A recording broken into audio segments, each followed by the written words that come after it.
Welcome to Hard Talk. I'm Stephen Sacker. Russia's full-scale invasion of Ukraine 2 years ago didn't just send shockwaves through neighboring Moldova. It opened up a host of dangerous cracks. Earlier this year, Moldova's president accused Moscow of plotting a coup. Not one, but two Moldovan territories seem intent on seeking Russia's embrace. All of this while Moldova pushes on with its bid to join the EU. My guest is Moldovan Foreign Minister and Deputy Prime Minister Mihai Popsoi. Is the Ukraine war a portent of what is to come for Moldova?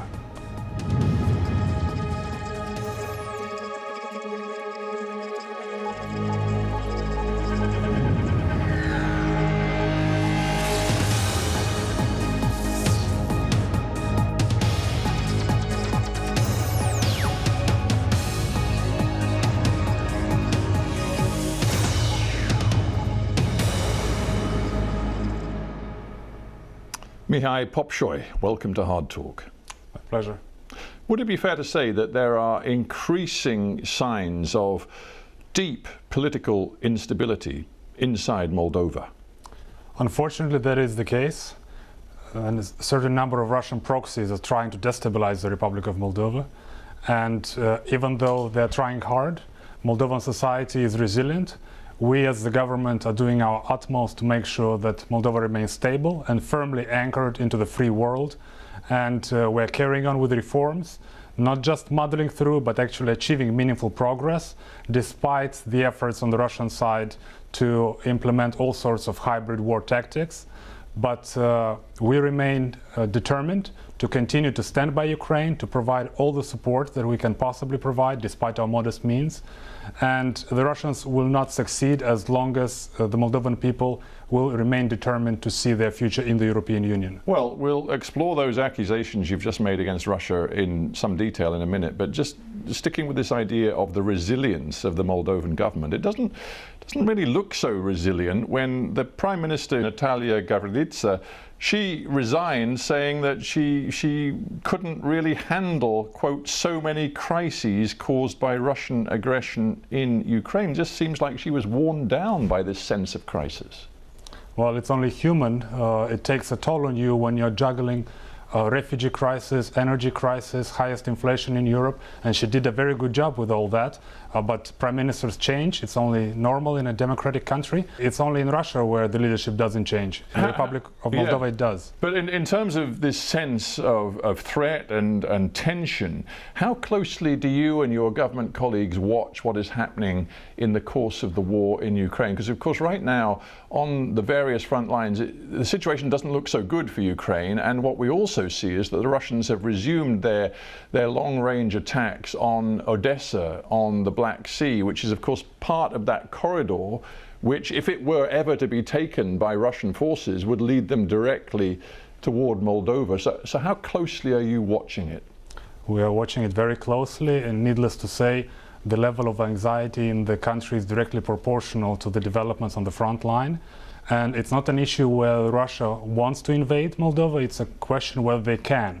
And thank God, and thanks to the support... So you don't doubt that there is an intent or a desire in Moscow, inside the Kremlin, to get Russian forces into your country? Well, sadly, they already have forces in the Republic of Moldova. They have violated our sovereignty and our territorial integrity, and this has been ongoing for the past 32 years.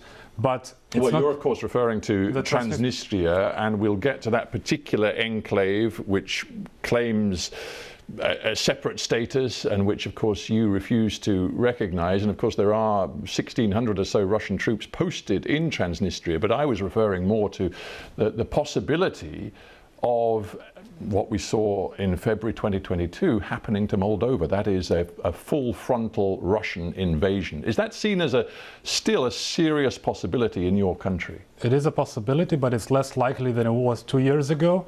The Russians are not hiding it. At various levels, they have bellicose language against us. But it's not an issue where they want, it's an issue where they can. And thanks to the sacrifice and the courage of the Ukrainian people and the Ukrainian army, the Russians cannot advance to our borders. And we are hopeful that with this support that is being provided with the Ukraine supplemental voted recently by US Congress and signed into law by President Biden, and the support that is coming from the United Kingdom and the support that is coming from the European Union and the rest of the free world, Ukraine will be able to reclaim the momentum, and this will also reduce the level of anxiety and the economic cost and the hardship that we feel in the Republic of Moldova. So what you're saying is that continued Ukrainian military defiance of Moscow is, in a sense, your security guarantee for the time being. But you've referred to it already in this interview, you are already also making serious accusations about different types of warfare being waged by Russia on your country. Now, in February, just a couple of months back, your president, Mihai directly accused Moscow of plotting a coup against her and your government. What evidence do you have? Well, we've seen a number of attempts for certain sports-like looking men trying to get into the Republic of Moldova. We have blocked them at the border repeatedly. We've also seen Russian proxies, fugitive oligarchs who are abroad but are using their network in the Republic of Moldova to destabilize the situation through paying protesters, through bribing individuals in elections, to creating all sorts of instability. Propaganda is a well-known avenue of Russian influence, even though we've undercut their momentum by doing away with the broadcasting of Russian federal TV channels in Moldova. It took us a while, but now we have securitized our informational space. We are building now a strategic communications center modeled after the experience of our Baltic friends to be able to better respond to this attempts, but also they're using all kinds of tactics to bring grey money into the country to fund these political proxies. That's a whole host of different things, but I am rather intrigued by this notion of some bulky looking sportsmen caught, apprehended on your border. This is a new story to me. What exactly are you saying here? What happened? No, there have been numerous attempts throughout these past 2 years for this sort of guys to come into the country. We turn them back at the border. We don't allow them to enter the Republic. Well, they can come from different countries, but the risk profile, if they fall under the risk profile, they're turned back at the border, because we are in a position where we have to make sure that even the slightest risk could turn problematic. Okay, so there's the border, which you are clearly safeguarding. There are certain non-sort of tangible, less physical attacks, which you also accuse Moscow of. I noticed that just a few days ago, the public state broadcasting company accused Moscow of launching a so-called denial of service cyber attack on their output. So are you capable of responding and defending yourselves from cyber warfare? Our capabilities are still modest, but we are building them together with our partners. But yes, we are a constant target of Russian attacks on our infrastructure, not just the public broadcaster, but also the post office. Government institutions are regularly targeted by hackers, which experts attribute to Russia. But we are building our resilience. We have strong partnerships, including with the United Kingdom, United States and other partners in Europe, to help build our defenses, including in the cyber defense sector. Isn't the truth, though, that you are an extraordinarily vulnerable country? I mean, you're one of the poorest countries in Europe. Your defense budget is tiny, and as a share of GDP, there's also a sense that you're not really that serious about defense. You know, you've yet to get your defense spending to 1% of GDP, and you well know that the NATO threshold these days is at least 2% of GDP. Now, you're telling me that Russia presents such a grave threat to you. How come you're not spending a bit more money and taking defense a bit more seriously? Well, we do. Lately, we have approved the new national security strategy, where we identified Russia as the main national security threat, and we committed to 1% of GDP, which is a big jump to what historically was the investment in Moldova, 0.25, 0.3. Now we are at 0.55. We already doubled our defense spending, and we are determined to reach 1% of GDP. 2% is still very ambitious for us, but to be fair, quite a number of NATO members failed to meet the 2%. In Moldova, Moldova, we are serious in committing our modest resources to defense. If only our predecessors, many of whom who have been pro-Russian, had no incentive to invest in defense, they actually had all the incentive to maintain Moldova's vulnerability. Now we have to catch up. If you and your people were really serious about defense and withstanding what you perceive to be this grave threat from Russia, wouldn't you be making a desperate attempt to join NATO as soon as possible? Well, that is a very sensitive topic in Moldova. Only about a quarter of the population support joining NATO. Yeah, why is that? There are several explanations. One is Moldova is a neutral state by constitution, and many find this idea soothing. Nobody attacks you since you are a neutral country, right? Many people have this false sense of security, and Russia has been instrumental in inoculating this idea that neutrality is a guarantee of security, which of course we know from history that it's not the case. But Russian propaganda has built a boogeyman image out of NATO. Well, you can blame Russian propaganda, but you could flip it around and say the truth is that, as polls show, a clear majority of Moldovans do not want to be members of NATO, and that is because a very substantial chunk of your own population, and you pride yourselves on being a democracy, a very substantial chunk of Moldovans actually have real sympathy with Russia and do not share the complete commitment to a westward orientation that you and your government have.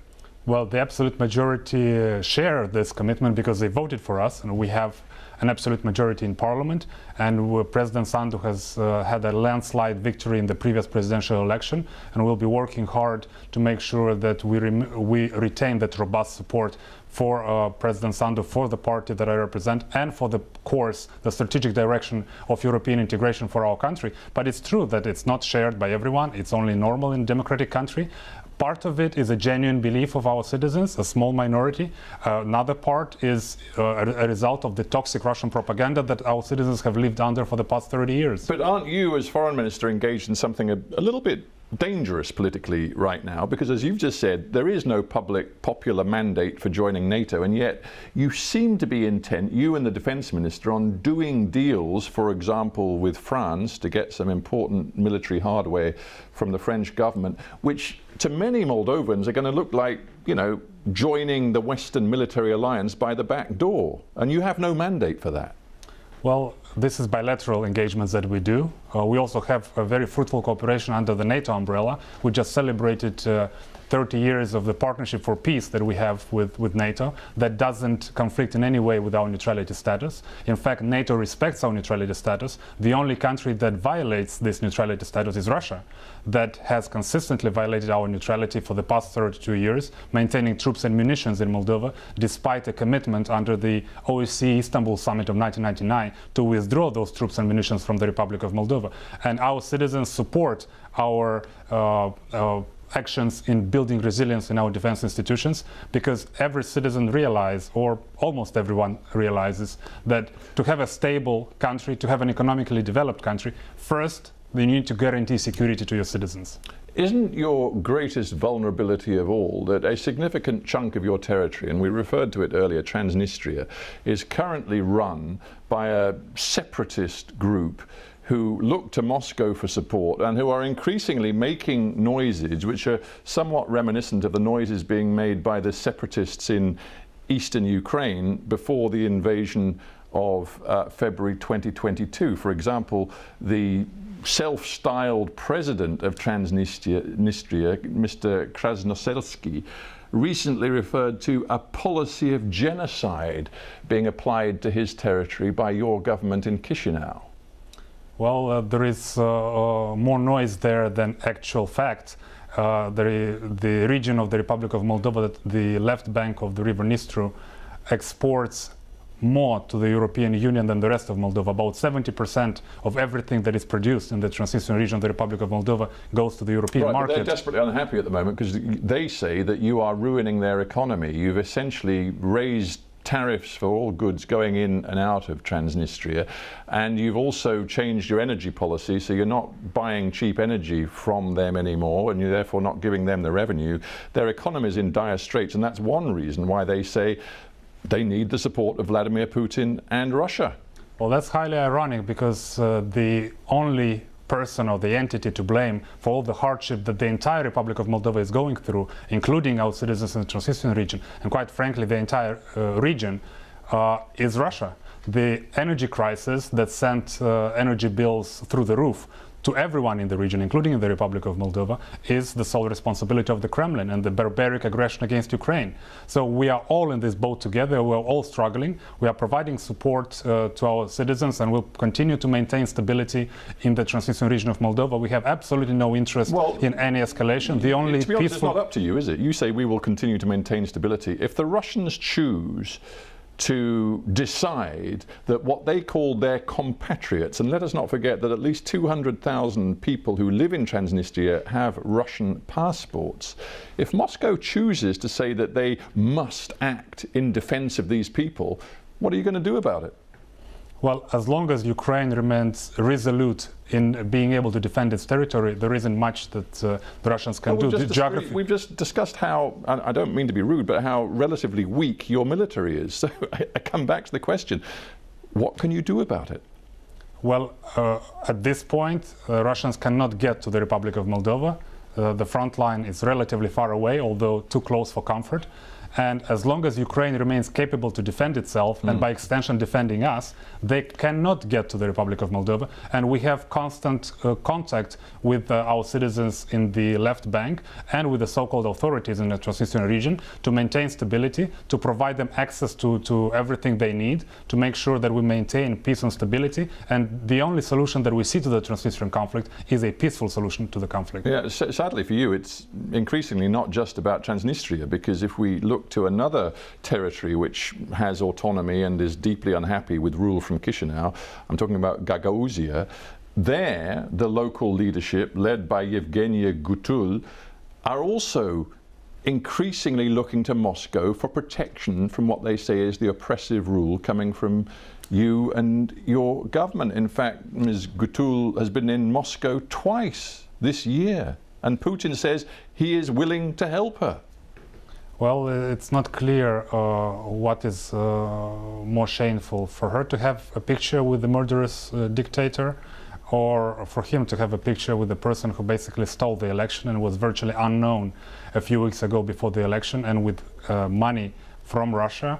The oligarch that was convicted in Moldova to 15 years in prison by the Court of Appeals, who is now apparently in Russia, is trying to create this instability to rattle the situation in the Republic of Moldova. But our citizens, both in Gagauz autonomy and in the rest of the Republic of Moldova, they want stability. They don't want to be part of this foreign efforts to destabilize the situation and to have us hostages of their plans to promote a pro-Russian government in Moldova, to stab Ukraine in the back. Nobody wants that. But in a sense, as we go through this litany of problems you've got, aren't all of these signs of your weakness? You've just referred to the backer of Ms. Gutul in Gagauzia. Ilan Shor is the man you're talking about. Now, he's an extremely rich businessman who stands accused of significant, serious fraud in your country. He left the country. He, of course, denies the allegations, but he now faces very serious charges. He went to Israel. He's been seen in Moscow recently. We know that he backs Ms. Gutul, but we also know he has a lot of supporters inside Moldova who are politically active. You tried to get the courts to ban those politicians. The significant senior court in Moldova has said, no, these people do have a right to political activism. So Ilan Shor, with all of his money, remains a massive problem to you. Well, he's certainly a national security threat when it comes to the peace and stability and the strategic direction of the Republic of Moldova to anchor itself into the free world. He's a proxy of the Kremlin. Well, so you say. Well, that's clear for everyone who has eyes to see and ears to listen. It's obvious.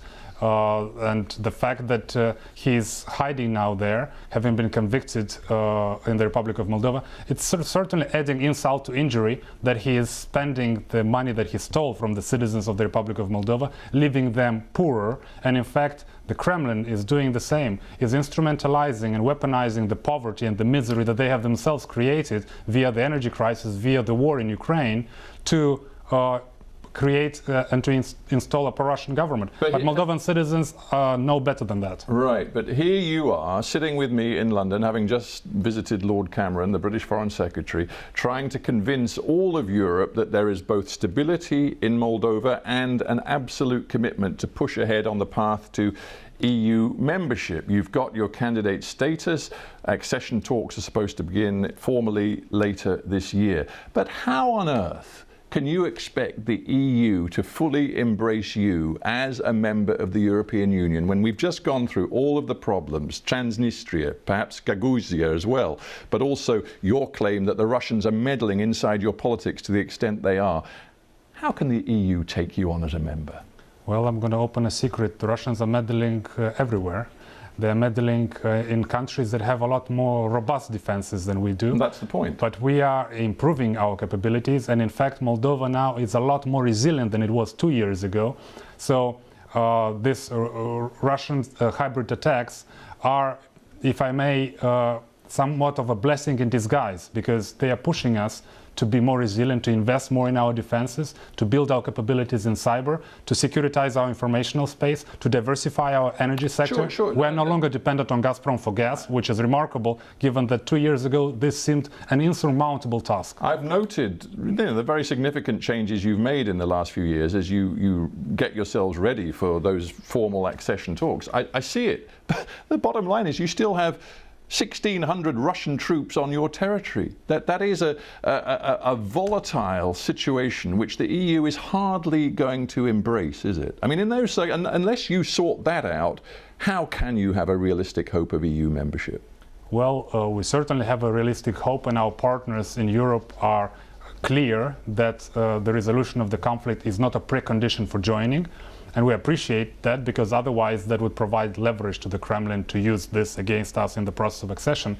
But we do understand that this is a problem, and the pull factor of EU accession on the opportunities that the single market provides, taking into account that the Transnistrian region already exports 70% of the goods and services it produces to the European Union. Right. This is an enormous opportunity. The single market access is a very strong pull factor. I would just say, though, if I may interrupt, sorry to interrupt, but a guy who used to do your job as a former deputy PM, Vasily Shova in Moldova, he said theoretically entry into the EU with an unresolved conflict like Transnistria is possible, but he added there is unlikely to be a consensus amongst EU member states as long as this situation continues. That's the reality. Well, so far the consensus is that Moldova was granted candidacy status, and we are now awaiting the Intergovernmental Conference in June, which will require also consensus. Moldova is widely supported in the European Parliament across party families. Moldova is not controversial. Everybody is supporting the Republic of Moldova. Despite the challenges that we have, the commitment to reform and to improvement and to building resilience and to building democratic institutions in Moldova, our partners see that, and we are met with reciprocity. Isn't the biggest problem of all that, as I said before, you're one of the poorest countries in Europe, your GDP per capita is less than $8,000, you've got a falling population, you've got a demographic crisis, you are vulnerable in so many different ways, and as long as that's the case, Russia can continue to exploit your vulnerability. They certainly try, and it's our responsibility to make sure that they don't succeed. And with the support of our friends and partners in the international community, we are continuously building capabilities in Moldova across sectors. And as I mentioned earlier, Moldova now is more resilient and stronger and better positioned than it was 2 or 3 years ago. And the more we invest in our defense capabilities and defense, largely speaking, in security, internal affairs, intelligence, and societal resilience, the more we also engage with our citizens in explaining this negative effect of Russian aggression in Ukraine and how that affects us, and how Russia holding us hostage for the past 32 years with this support for the separatist enclave in the Transnistrian region has affected us negatively. Once more and more citizens are aware of that, then this also builds this national unity and support for European integration in Moldova. Mihai, Popsoi, we have to end there. I thank you very much for joining me on Hard Talk. Thanks. Thank you.